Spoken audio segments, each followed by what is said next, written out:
I want to welcome back our all-star political panel, the Lieutenant Governor of New York, former Lieutenant Governor of New York, Betsy McCoy, with us. Mark Halperin is here, political analyst, and Chris Arps from Project 21. He's a National Advisory Board member there. Panel, welcome back. I have to ask, I know, Mark, you've become a massive fan of Psaki Dodge. By the way, I've seen other networks using that term. That's our term here on Wake Up America. Psaki Dodge is something we coined. Get the lawyers on it. I know, seriously. But Mark, can we just say, yes, there's money in the $1.9 trillion bill packed full of pork for abortions. We're not hiding it. It's in there. Psaki Dodges are often too cute by half. You know, she just doesn't want to answer what she thinks she doesn't have to answer. And I don't think she always recognizes, as you suggest, that sometimes just answering might be better for everybody. Just answer it and move on. Betsy, I don't want to spend too much time on this, but it strikes me as very bizarre. And I'm not convinced that this is, I can't think of a press secretary who is, a direct.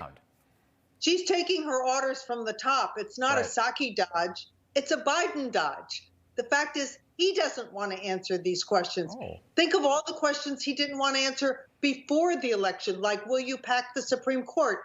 This is very much to be expected. It's a Biden Dodge. Psaki is just the one instructed to do it. Wow, Betsy, I like that. Don't tell me we have to rename the segment. We just launched it in today's Biden Dodge. Chris, question for you about the esteemed governor of New York. He's seemingly going to run for a fourth term in 2022. He's one of those COVID governors, along with Gavin Newsom, that could be in some trouble if they make it to 2022. Chris, have you ever seen in recent political history a political career go down the tubes as quickly as Andrew Cuomo's has in the last 72 hours? Well, Rob, actually I have. I don't know if it's 72 hours, but I am from St. Louis, Missouri, and we had a governor here a few years ago, Governor Greitens. He was a Navy SEAL. Eric Greitens, yeah. He was a rising star. People were projecting him to be a presidential candidate, and he resigned 2 years into his first term because of a sexual scandal. So, yes, I have seen implosions pretty quickly. Adam or Cuomo is pretty dramatic, but I don't expect him to run for re-election. I think he's going to be impeached myself. No, he's not. He's not going to be impeached because New York is a one-party state, and the state constitution requires that to convict and remove him from office would require a 2/3 vote of the Senate plus the top judges in the state. And the votes just aren't there. Unfortunately, New Yorkers don't have the power of recall either. But it does appear as if the legislature is going to act to strip this governor of his emergency COVID powers. And I just think, I'd love to see it. Go ahead, Mark. I'd love to see another poll, but the last couple polls, his poll numbers have held up to a large extent. Oh, so we've got to see an updated poll. That's got to change now. You would think it would. Hey, can I make a suggestion for a title for the segment? Please. Psaki, Biden Dodge, powered by Psaki. Oh, I like that. I don't know if sales is listening right now, but maybe we can get that sponsored here at Newsmax. We'll look into that, Mark. I like it. I think there's some. Americans love to give people a second chance, but I think there's another piece to that. I think Americans love to see somebody who's arrogant and entitled kind of fall and spend some time at the back of the line. And I feel like there's some of that happening with Andrew Cuomo. I say it every day. He wrote a book during a pandemic. That'd be like Jack writing a book about the Titanic sinking while the Titanic was going down. I mean, we're still in the pandemic, and he wrote a book about leadership. Do you think there's any truth to that, Betsy? Are people sort of... Yes. He has plenty of enemies in his own party. He's a bully. Yeah. And as I pointed out earlier, Letitia James, the Attorney General of New York, AG stands for aspiring governor. She'd very much like to run for governor.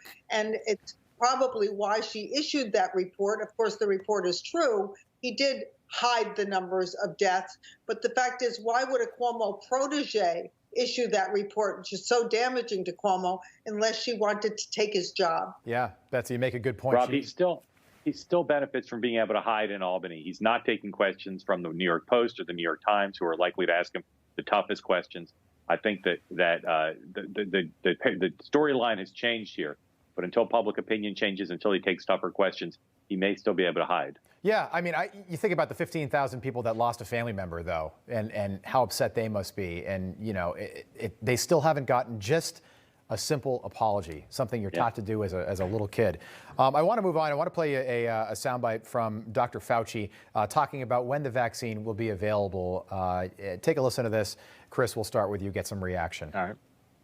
if you look at the projection, I would imagine by the time we get to April, that will be what I would call, for better wording, open season. Namely, virtually everybody and anybody in any category could start to get vaccinated. So that timeline will probably be prolonged maybe into mid to late May and early June. That's fine. But what you've got to be careful of is when vaccines become available and when they have actually been successfully administered. Chris, that's Dr. Fauci speaking yesterday. You know why Americans have been so confused for 12 months? It's because he goes on one network literally the same day and says one thing, and then goes on another network and says something totally different. Yeah, and I'm confused, and that's the second time that I've seen it. I think the media and the Democrats have so lionized Dr. Fauci that he can say double speak. You know, you can wear a mask, don't wear a mask. The comments that he just made, and it just goes one ear and out the other. People felt that he was against the president when he was President Trump when he was in there, and I think that makes him popular with the media, and they won't question those type of comments where it seems like he's flip-flopping.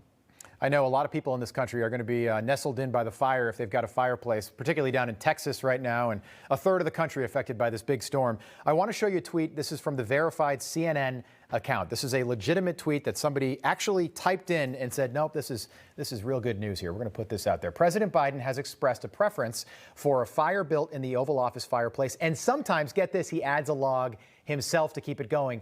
Unlike his predecessors, he's more of an early to bed type.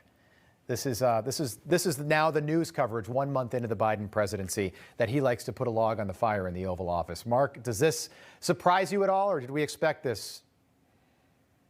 This is the way most Democratic presidents get covered, and it's amplified by the fact that for CNN and some other places, the contrast that they feel about Biden versus Trump is such that it's the kind of stories they want to emphasize. Betsy, final thought? They think they're putting his feet to the fire. Yeah, that's a good point. I just imagine, would they ever say that about President Trump? Donald Trump enjoys placing a log on the fire in the Oval Office. Haven't all presidents done that throughout history? Thank you so much. Great stuff today. Really enjoyed it. Chris, good to see you again. Betsy, Mark, as always, good to have you on. Thanks, Rob.